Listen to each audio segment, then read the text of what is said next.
जय श्री राम दोस्तों, मैं Narendra Singh MK study YouTube channel में आपका स्वागत करता हूं।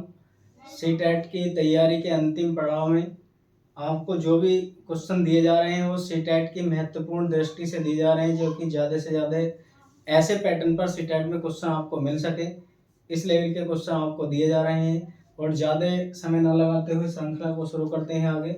आज बहुत मोस्ट इम्पोर्टेंट क्वेश्चन हमने लिए हैं।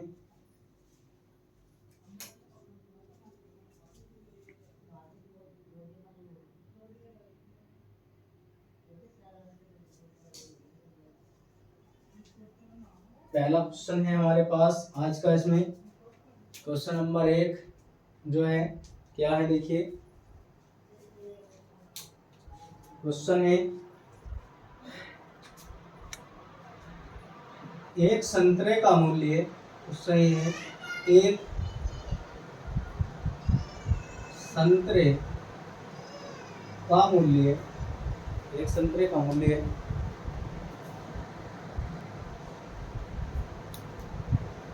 एक संतरे का मूल्य 2.5 रुपये है। मूल्य 2.5 रुपये है, 2.5 रुपये है।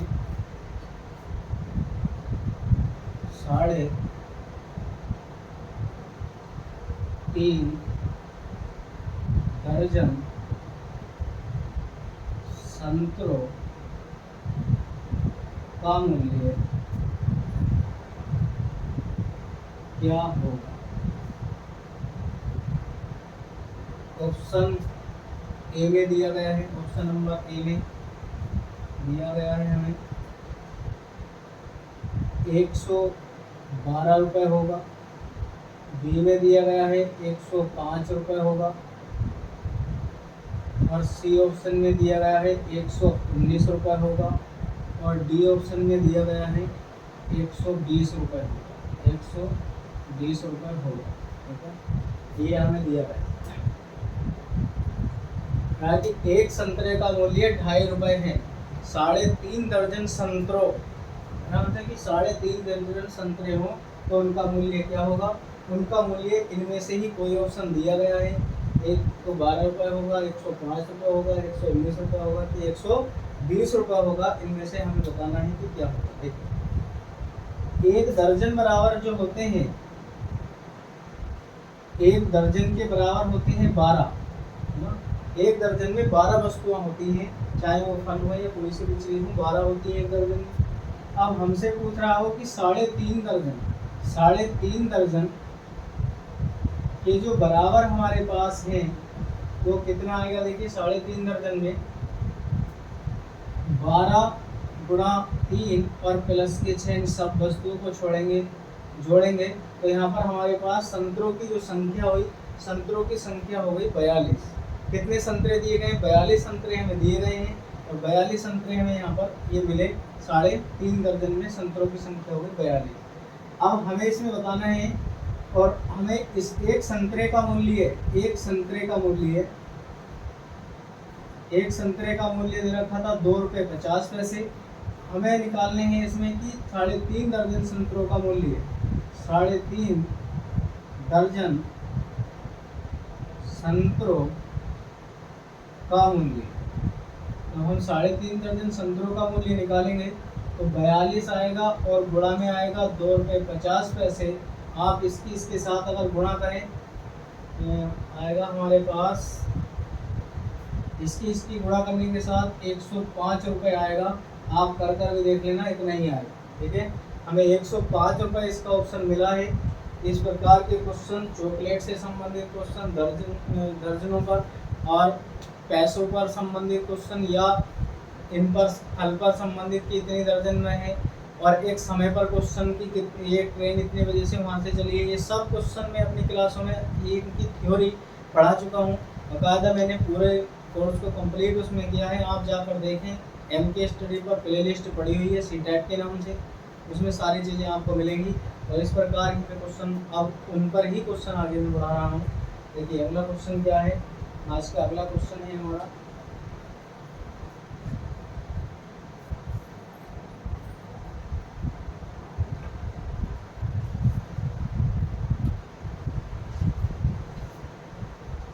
ये क्वेश्चन निश्चित हर बार आता है सार और सार गुणनखंड में से, यानी कि सार गुणज और सार गुणनखंड लैसे और मैसे, इनसे आपसे क्वेश्चन पूछा जाएगा। और आपसे कभी कभी किसी भी संख्या के कुल गुणनखंड संख्याओं का योग भी पूछा जा सकता है, या उसमें कितने गुणनखंड हैं, ऐसी संख्या भी आपसे पूछी जाएंगी। मैं इन सब पर आपको क्वेश्चन करवा रहा हूँ। देखिए आगे क्वेश्चन, आज का हमारा दूसरा क्वेश्चन है 2424 में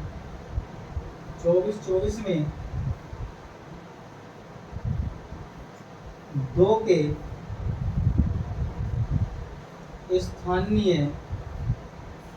मानों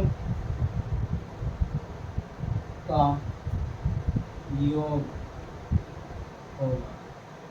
वो हमसे पूछ रहा है कि इसके मानों का योग क्या होगा।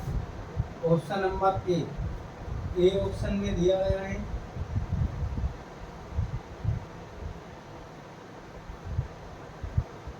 2002 होगा, बी ऑप्शन में दिया गया है 2007 होगा 2600, और सी ऑप्शन में दिया गया है 20 होगा, और डी ऑप्शन में दिया गया है नॉन ऑफ दिस, यानी कि इनमें से कोई नहीं, ये ऑप्शन दिया गया। देखिए स्थानीय मान और जातीय मान क्या क्या होते हैं। जो स्थानीय मान होते हैं, आप स्थानीय मान को देखें कि जहाँ पर भी संख्या लिखी है उससे पीछे जितनी भी संख्या हो उतने आप उसमें 0 लगा दें, वो उसका स्थानीय मान हो जाता है। और जातीय अंकित मान के लिए खुद डेफिनेट जहाँ पर भी संख्या हो वो संख्या वही रहती है, वही उसका मान होता है। इसमें पूछा गया है, देखिए पहले 2 का निकालेंगे आप, तो 2 का जो स्थानीय मान है कितना है, 1 2 3 संख्या है, मैंने 3 जोड़े लगा दिए, और दूसरी के पीछे केवल एक संख्या है, और आप इन्हें ऐड करें 0 2 0 2, और ये वाला इसका ऑप्शन हमारा सही हो जाएगा। आज का जो क्वेश्चन ये हमारा चल रहा है, इसका आंसर सी ऑप्शन ठीक होगा। ऐसे हम इन क्वेश्चनों को करते हैं। अगला क्वेश्चन है पैटागोजी की बहुत शानदार क्लासें मैंने आपको दी हैं, आप उन्हें पढ़ कर जाइए। एक भी क्वेश्चन आपको सीटेट से पैटर्न से बाहर नहीं मिलेगा, आप खुद देख लेना होगा। आगे देखिए क्वेश्चन है, क्वेश्चन दे रहा है, देखिए 2 वर्गों के परिमाप, क्वेश्चन नंबर 3 है 2 वर्गों के परिमाप, 2 वर्गों के परिमाप 12 सेंटीमीटर तथा 14 सेंटीमीटर, 12 सेंटीमीटर तथा 14 सेंटीमीटर है, 14 सेंटीमीटर है। बड़े वर्ग का क्षेत्रफल 14 सेंटीमीटर है, बड़े वर्ग का क्षेत्रफल छोटे वर्ग के क्षेत्रफल से कितना गुना होगा, गुना होगा, है ना। ये हमसे पूछ रहा है कि कितने गुना होगा, क्वेश्चन में ये पूछा है। छोटे वर्ग के क्षेत्रफल का, या क्षेत्रफल का लगा लीजिए यहाँ पर, क्षेत्रफल का कितने गुना होगा। ऑप्शन नंबर ए दिया गया है, ए ऑप्शन में है हमारे पास, देखिए 5 गुना होगा, बी ऑप्शन में 2 होगा, सी ऑप्शन में 3, और डी में दे रखा है 4 गुना। दोनों के ये 24 यहाँ पर था, 24 दिया गया था। क्वेश्चन में हमारे पास 24 है। क्वेश्चन कह रहा है 2 वर्गों के क्षेत्रफल दिए गए हमें, एक का 12 सेंटीमीटर है और दूसरे का दिया गया है 24 सेंटीमीटर है। तो बड़े वर्ग का क्षेत्रफल छोटे वर्ग का क्षेत्रफल का कितने गुना होगा, ये ऑप्शन में हमें बताना है। क्वेश्चन में 5 होगा, 2 होगा, 3 होगा, 4 होगा, ये हमारे पास ऑप्शन दिए गए हैं। देखिए पहले हम निकालेंगे यहाँ पर पहले वर्ग का क्षेत्रफल, और पहले वर्ग का क्षेत्रफल निकालेंगे, यानी कि 4a1² बराबर दिया गया है हमें 12, ये तो दिया गया है 12 दिया गया है। जब हम इसे हल करेंगे तो यहाँ पर हमारे पास आएगा 4a1² और बराबर कितना आएगा, इससे इसे काट करके 3 आ जाए, कितना होगा 3 होगा। और मैं यहाँ से जब इसे निकालूंगा, इसे हल करने के बाद जब हम इसे निकालते हैं तो कितना बचेगा हमारे पास, आप ये देखें यहाँ से जो बचेगा इसे इसकी तरफ ले जाएंगे तो कितना आएगा भाई, स्क्वायर दिया गया है, स्क्वायर से जब मैं इसे करूँ यहाँ पर तो कितना होगा, a1 का स्क्वायर बराबर अंडर रूट कितना आ जाएगा 3 होगा ना, अंडर रूट में 3 आएगा, यही तो होना चाहिए। तो इसका क्षेत्रफल पता नहीं,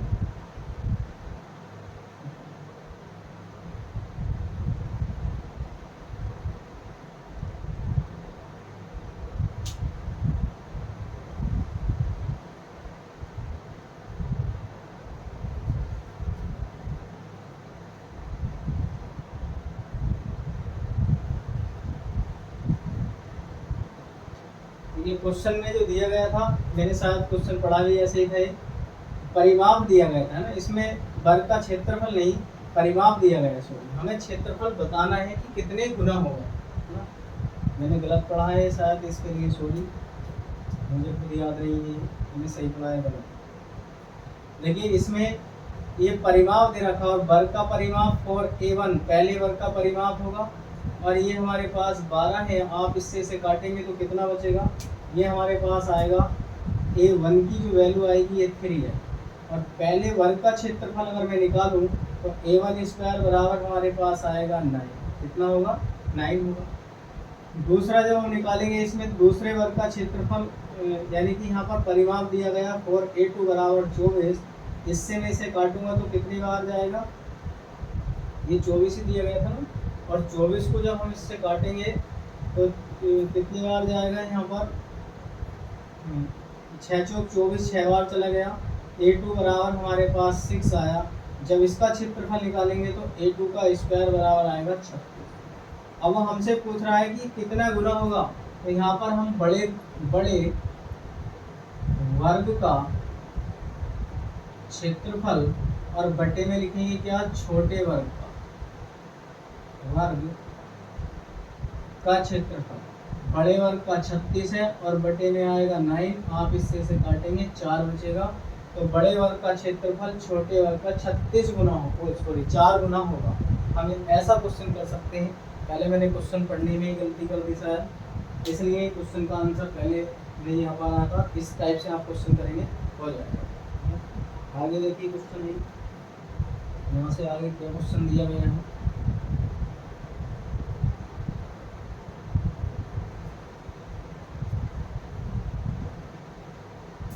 क्वेश्चन में कहा गया, देखिए इस प्रकार के मैं 2 क्वेश्चन आपको करवा रहा हूँ और ऐसे क्वेश्चन आपको मिल जाएंगे। 64 के कुल गुणनखंडों का योगफल बताइए। 64 के कुल गुणनखंडों का योगफल बताइए, ठीक है। इसमें ऑप्शन दिया गया है, ए ऑप्शन में है हमारे पास क्या है, देखिए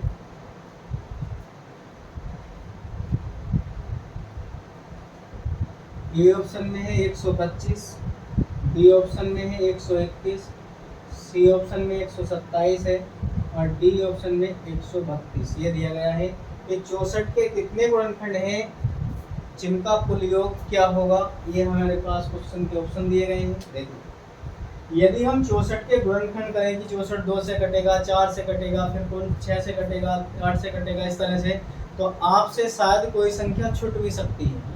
जब आपसे कोई संख्या अगर छूट जाएगी तो संख्या फिर आपका ऑप्शन में शायद आंसर मिल जाए, लेकिन आपका आंसर गलत हो सकता है, होने के चांस बढ़ जाते हैं। इसलिए आप यह ऐसे ना करें और टाइम भी ज़्यादा लगेगा। आप एक छोटी सी ट्रिक अपनाएं जिससे कि आपका आंसर सटीक और सबसे अच्छा आपका ऑप्शन में आंसर मिल सकता है। देखिए पहले आप जो भी संख्या दी गई हो आप उसके फैक्टर करें। जब हम इसे 2 से काटेंगे तो यहाँ पर आएगा 32, और इससे काटेंगे तो 16 आएगा, फिर इससे काटेंगे 8 आएगा, फिर काटेंगे 4, और फिर 2, और 2 से काटेंगे 2 इतना 2 आएगा। अब देखिए कितनी बार कटा, 1 1 2 3 ये कट रहा है, 1 2 3 4 5 6 बार कट रहा है ना। तो 2 की पावर जो कुल गुणनखंडों की संख्या आई 64 के जो गुणनखंड है ये हमारे पास 2 की पावर 6 है। अब हमें कुल गुणनखंडों की संख्या निकालनी है, कुल गुणनखंड खंडों की संख्या। जब हम कुल गुणनखंडों की संख्या निकालते हैं, आप मेरी बात जरा ध्यान देकर सुनेंगे तो शायद आपका ऐसा क्वेश्चन कभी गलत नहीं होगा। एक बार 120 का कुल गुणनखंडों की संख्या भी सीटेट में पूछी जा चुकी है, जो कि आंसर आपका बिल्कुल आराम से मिल सकता है अगर आप इसे समझ लेते हैं।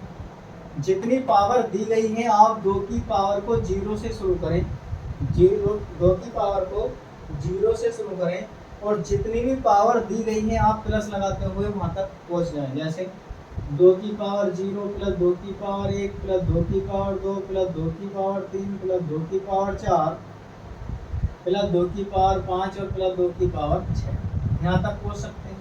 आप इसे हल कर लीजिए, आप 1 आएगा प्लस के 2 आएगा, यहाँ पर 4 और 2 का घन 8, 2 दूनी 4 दूनी 8 दूनी 16 हो जाएगा, और 5 है तो 32 आएगा, और अगर 6 है तो 64 आना चाहिए। 2 दूनी 4 दूनी 8 दूनी 16 दूनी 32 दूनी 64 आएगा। इन सबको आप जोड़े, देखिए इतना आपके पास ये बना। इन्हें जोड़ेंगे 3 आएगा, 4 3 7 हुआ, 8 7 15 31 हमारे पास ये 32 32 64 का मतलब हुआ कि 63 हुआ। 63 और 64 आप जोड़ें 7 आएगा, और 6 8 6 12 127 आपके पास इसका ऑप्शन मिल जाएगा। तो कितना हुआ यहाँ पर, कुल गुणनखंडों का योग हुआ 127। देखिए ये तो एक ऐसा क्वेश्चन था जो कि आपके सामने केवल एक ही संख्या दी गई है, और ऐसा भी अगर कोई क्वेश्चन बना जो कि मान लीजिए किसी और संख्या से भी कटा है तो 2 से कटा खाली, ऐसा भी कोई क्वेश्चन बन सकता है जो किसी और संख्या से कटता हो, तब हम क्या करेंगे ऐसी कंडीशन में। ऐसी कंडीशन में हमें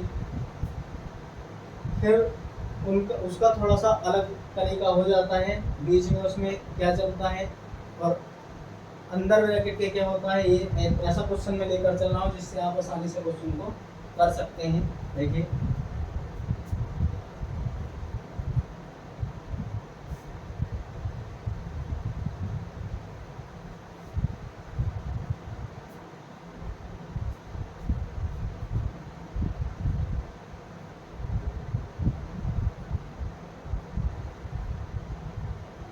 हमसे पूछा गया है क्वेश्चन में, ऐसा ही क्वेश्चन मैंने लिया है, 120 के कुल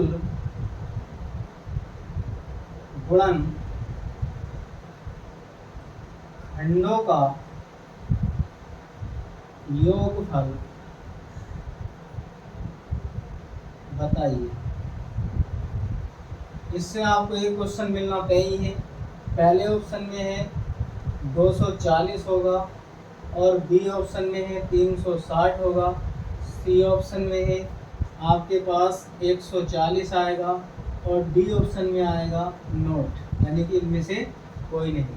हमें 120 के बताने, अभी मैंने ऐसा ही क्वेश्चन करवाया है आसान इसी प्रकार का।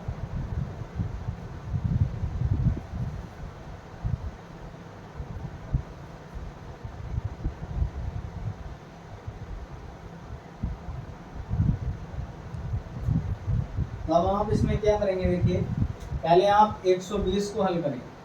हम 120 को हल करेंगे, और 120 को हल करने के लिए पहले 2 से डिवाइड करें।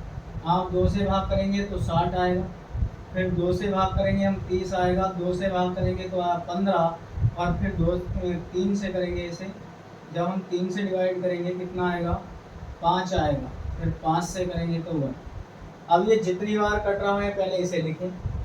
देखिए 120 के जो गुणनखंड हमने किए हैं 2 की पावर 3 आया, और ये आया हमारे पास इसके गुणनखंडों की संख्या। अब कुल गुणनखंड कैसे निकालते हैं? कुल गुणनखंडों की बारी अब आती है हमारे पास। देखिए मैंने आपको बताया इनके बीच में जो चिन्ह है आप इसको लगाकर चलेंगे। पहले आप 2 को हल करें तो 2 की पावर 0 आएगा, प्लस 2 की पावर 1 आएगा, प्लस 2 की पावर 2 आएगा, और गुणा में फिर 3 की पावर 0 प्लस 3 की पावर 1 है, और गुणा में 5 की पावर 0 प्लस 5 की पावर 1। आप इसे हल करें 1 आएगा, प्लस के 2 आएगा, प्लस 4, और इसकी गुणा करेंगे 1 प्लस के 3 और 1 प्लस के 5, ये 6 और 1 7 आएगा, और ये होगा 4, और गुणा में आएगा 6। आप इसे हल करें 6 चौक 24, और 24 की गुणा आप करेंगे 7 से। देखिए 7 चौक 28 का 8 आएगा, और 7 दूनी 14, और 2 कितने हुए 16। 168 कुल गुणनखंडों की संख्या हमारी इसकी बनती है।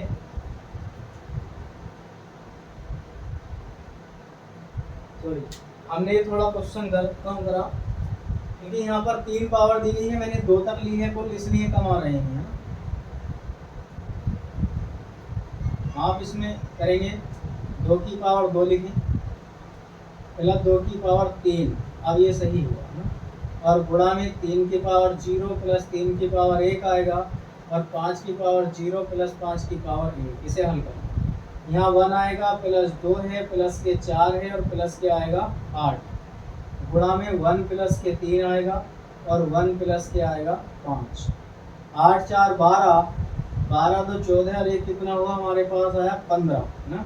8 4 12, 2 14, और 1 15, गुणा में 4 आएगा, गुणा में आया 6।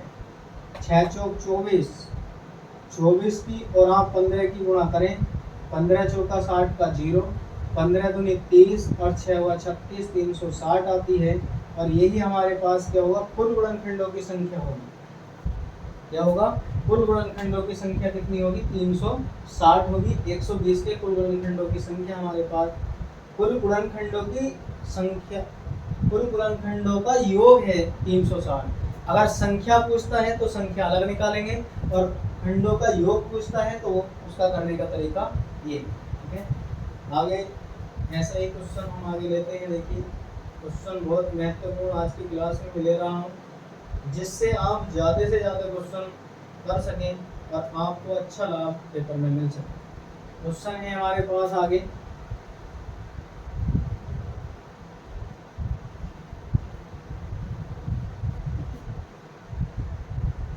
आज का क्वेश्चन नंबर जो भी था, ये क्वेश्चन है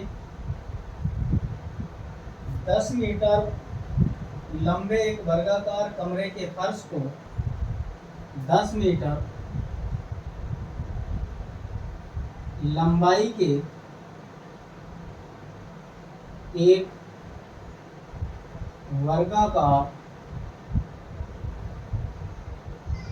कमरे के फर्श को, कमरे के फर्श को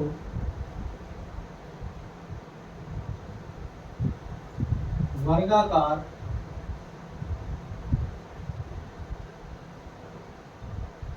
टाइल से पूर्णतः ढकना है, पूर्णतः ढकना है। फिर आगे क्वेश्चन कह रहा है,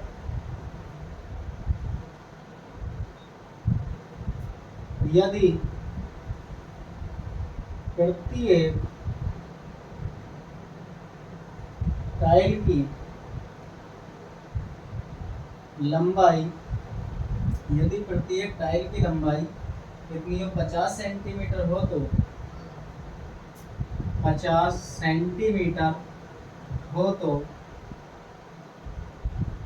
अवश्य न्यूनतम टाइलों की संख्या बताइए। न्यूनतम टाइलों की संख्या बताइए। ए ऑप्शन में दिया गया है, देखिए ए ऑप्शन में 500 टाइल होंगी, ये 400 टाइल है। बी ऑप्शन में 500 है, सी ऑप्शन में 300 है, और डी ऑप्शन में 200 टाइल है, ये कहा गया। अब देखिए ये सेंटीमीटर में हमें दिया गया है और ये हमें दिया गया है कितने में, मीटर में दिया गया है, ठीक है। सबसे पहले आप देखें कि 10 मीटर लंबे एक कमरे का वर्गाकार फर्श है, 10 मीटर है। जब 10 मीटर हमारे पास है और इसे सेंटीमीटर में आप परिवर्तित करें और यहाँ पर कितनी है, 5 मीटर है एक टाइल की लंबाई और 10 मीटर में कितनी आएंगी, आप इसके हिसाब से इसे लगा लीजिए। तब आप इसमें फॉर्मूला लगाएंगे ऊपर, क्योंकि ये होगा 1000, ऊपर हम इसे 1000 क्योंकि ए स्क्वायर उसका क्षेत्रफल लगाएंगे हम, वर्गाकार का ए स्क्वायर होता है, उसके अनुसार यहाँ पर लगाएंगे 1000 और ये आएगा बटे में 50 गुणा में 50। आप इससे इसे काट सकते हैं, देखिए 2 जीरो कहीं से भी उड़ा दीजिए, 2 जीरो उड़ जाएंगे। अब हमारे पास जब हम इसके साथ गुणा करेंगे तो कितना आएगा, ये यहाँ पर ही हल्का कर लीजिए और चलिए, ये 1000 हुआ गुणा में 1000 और बटे में आया हमारे पास 5, मेरा था ना, तो 50 आएगा, 50 गुणा में 50, 50 से आप इसे काटेंगे तो कितनी बार जाएगा, देखिए 5 गुना 10, ये जाएगा हमारे पास 200 होगा, 20 बार जाएगा, सॉरी 20 बार जाएगा ना, ये हुआ 20 बार और ये भी इससे जाएगा कितनी बार, 20 बार। और हमारे पास कितना है 400, तो कमरे को पूर्णतः ढकने के लिए हमें 400 टाइलों की आवश्यकता पड़ेगी। इस प्रकार से आप क्वेश्चन को शॉर्ट वे में करें, जितना आप शॉर्ट ट्रिक में क्वेश्चन करेंगे उतना ही क्वेश्चन आपका जल्दी और आसान तरीके से हो जाएगा। अगला क्वेश्चन है हमारा आज का क्वेश्चन है, ये सीटेट में पूछा गया क्वेश्चन है, जो ये क्वेश्चन है ये सीटेट में पूछा गया क्वेश्चन है। गुणनफल कि गुणनफल 140 गुणा 101 में, 140 गुणा 101 में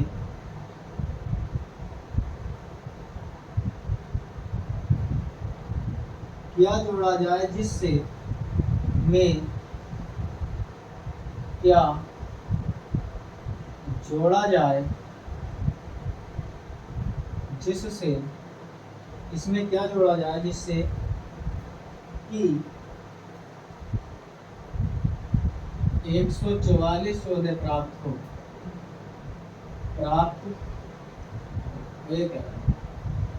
ए ऑप्शन में क्या जोड़ा जाए, इसमें ए ऑप्शन कह रहा 278, बी ऑप्शन में था 346 और सी ऑप्शन में हमें दिया गया है 364 और डी ऑप्शन में 274। ये ऑप्शन हमारे पास है।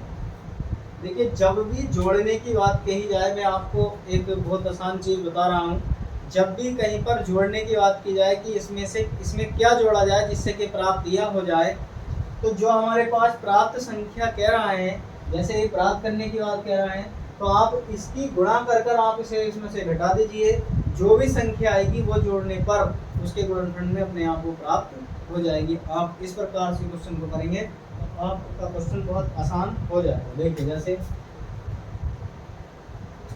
मैं इसकी पहले गुणा कर रहा हूँ, ये 140 है और 101 की जब आप गुणा करेंगे 0 आएगा, 4 ही करना 4, 1 हो जाएगा।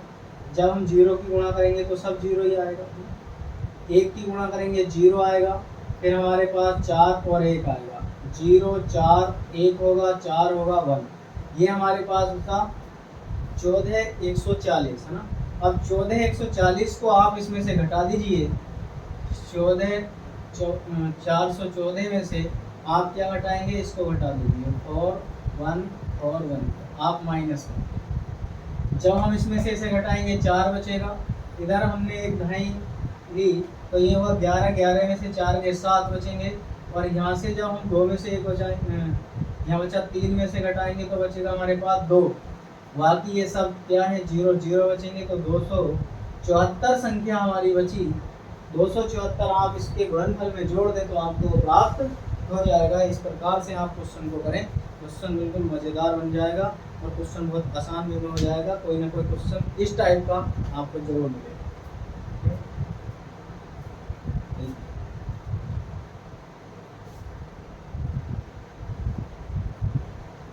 आगे क्वेश्चन है हमारा,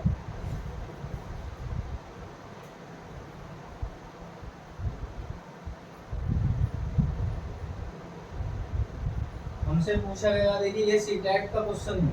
इसी प्रकार के मैंने 2 क्वेश्चन आपको करवाए हैं और ये सीटेट का क्वेश्चन आया हुआ है। क्वेश्चन में पूछा गया है सीटेट में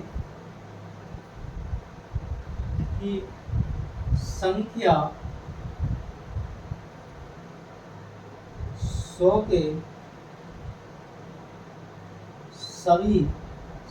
100 के सभी गुणनखंडों का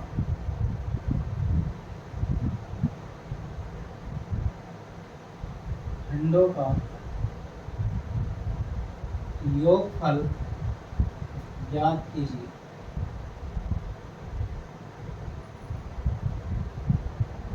योगफल ज्ञात कीजिए। ये क्या क्या है, इसका ऑप्शन दिए गए हैं। जो पेपर में क्वेश्चन आए थे मैं उन्हीं क्वेश्चनों को ले रहा हूँ जो भी क्वेश्चन में पूछे गए थे। ए ऑप्शन में हमारे पास है 217 है और बी ऑप्शन में दिया गया है 233 है और सी ऑप्शन में हमें दिया गया है 215 था, 115 सॉरी, ये था 115 और डी ऑप्शन में था 216। ये ऑप्शन भी और क्वेश्चन भी पेपर में सीटेट के पेपर में पूछा गया है और मज़ेदार क्वेश्चन है। ऐसे क्वेश्चन अभी मैंने आपको 2 करवा दिए हैं और आप ये समझें कि नहीं पूछे जाते, इसलिए मैंने ये क्वेश्चन लिया है।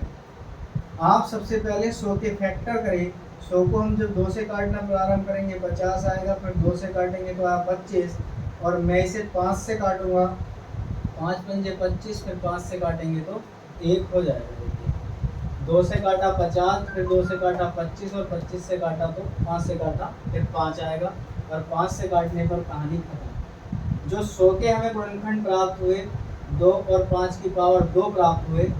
जब भी कुल गुणनखंड या सभी गुणनखंडों की संख्याओं का योग पूछता है तो आप वही मेथड लगाते हैं जो आपको करवाया गया है।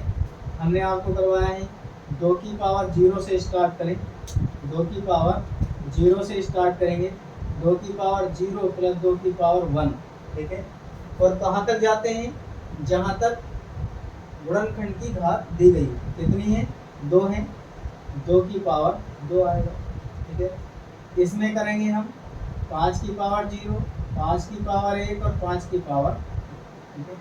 इसे हल कर 1 प्लस के 2 प्लस के 4 आएगा, बीच में गुणा का चिन्ह ही लगाते हैं और इसे हल करेंगे कितना, 1 प्लस के 5 और प्लस के आएगा 25। सबको जोड़ लीजिए, 6 और 1 7 आया, 25 30 31 आएगा। आप इसकी गुणा करें, 7 ही करना 7 आया और 7 दिया 21, 217 कुल गुणनखंडों की संख्या हमारे पास 100 की होगी। जो 100 है, 100 के कुल गुणनखंडों की यानी कि सभी गुणनखंडों की संख्या कितनी होगी, 17 होगी।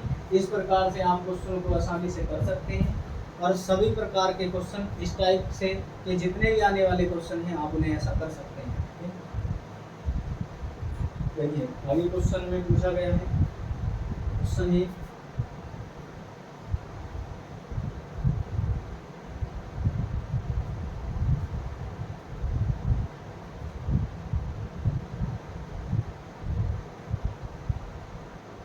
शैलजा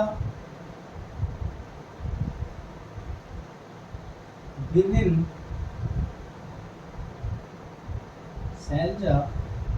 तरीके से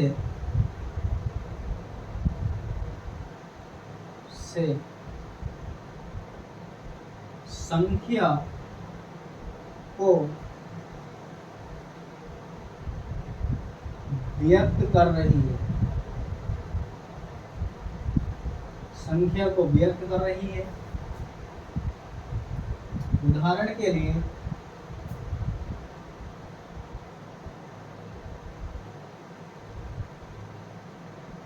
क्या क्या दी गई है संख्या, देखिए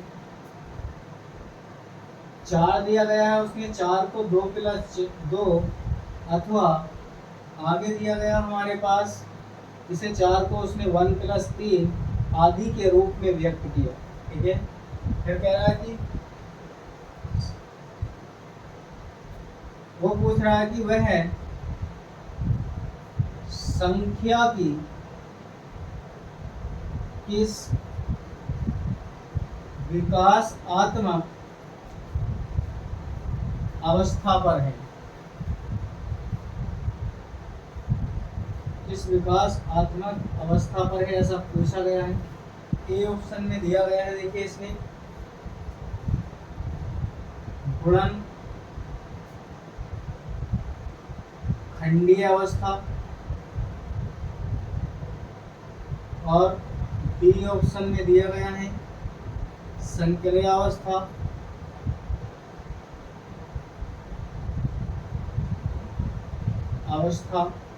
और बी ऑप्शन में दिया गया है परिमाणात्मक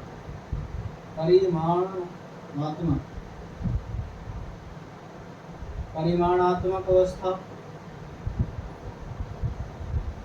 और बी ऑप्शन में दिया गया है विभाजनात्मक अवस्था।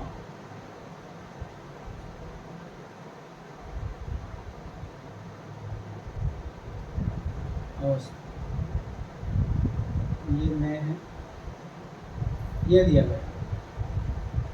देखिए ऑप्शन में पहला ऑप्शन कह रहा गुणनखंडीय अवस्था। जब गुणनखंडीय अवस्था होती है तो गुणनखंड का मतलब होता है उसे 2 गुणा 2 में, यानी कि गुणनखंड का मतलब है उसके फैक्टर करना। और छोटा बच्चा है, जब वो छोटा बच्चा है क्योंकि वो बता रहा है कि इस प्रकार से योग कर कर 4 को व्यक्त कर रहा है।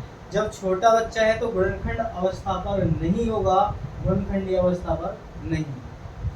और देखिए परिमाणात्मक अवस्था, वो परिमाण प्राप्त करना नहीं जानता है। अगर परिमाण प्राप्त करना जानता तो 4 के बराबर 4 ही होता है, तो ऐसे भी बता सकता था। फिर दूसरी कंडीशन ये है, देखिए इसमें लास्ट है विभाजनात्मक, यानी कि वो भाग में अलग अलग बंटवारा नहीं कर रहा, भाग नहीं दे रहा है।